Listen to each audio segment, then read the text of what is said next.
The minimum wage in Pennsylvania and at the national level currently sits at $7.25 an hour and has not been increased since 2009. Each of our neighboring states has raised minimum wages. You see them there on your screen, including New Jersey at $13 an hour and West Virginia at $8.75. But Pennsylvania has not followed suit. The first question is for you, Mr. Fetterman. Do you support raising the federal minimum wage to $15 an hour? Why or why not? You have 60 seconds. Yeah, I do, absolutely. I think it's a disgrace at $7.25 an hour. And how can a man, with 10 gigantic mansions, has unwilling to talk about a willing wage for anybody? Imagine a single mom with 2 children, trying to raise with them, realizing making $31,000 a year, $15 an hour. I believe every work has dignity, and every paycheck must have dignity in it as well. True, I've always supported a living wage, and we make sure that everyone has economic security. I have a follow-up for you, Mr. Fetterman. What do you say to small business owners who have told us that if the minimum wage were increased to $15 an hour, it would put them out of business? You have 30 seconds.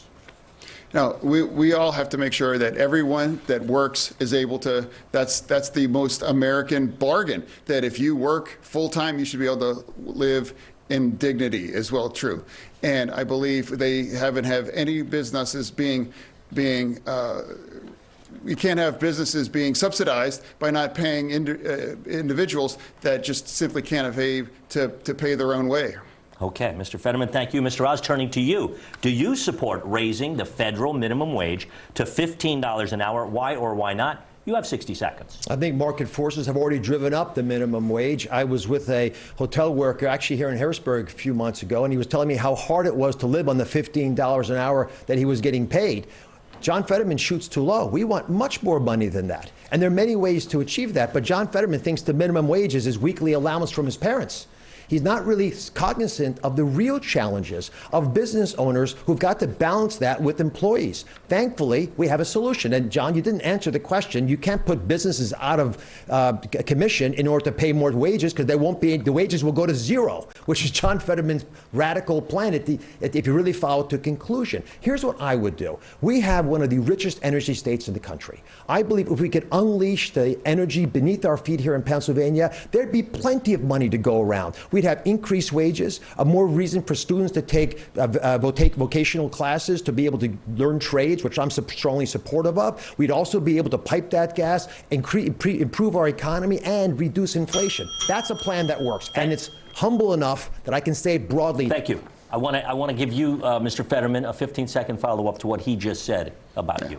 No, again, it's remarkable. He hasn't really had any answer that he actually had about that in his. He doesn't want to talk about having somebody having a living wage and having somebody able to survive. Again. And I want to come back to you now, Mr. Oz, for a quick follow-up. What do you say to those Pennsylvanians that he just spoke of that are trying to survive on $7.25 an hour, which is less than all of our neighbors? You have 30 seconds. Oh, I don't think you should have to survive on $7.25 an hour. I want the minimum wage up as high as it can go. I want to highlight that I have an agenda for prosperity, unlike John Fetterman. I want us all getting paid a lot more than $15.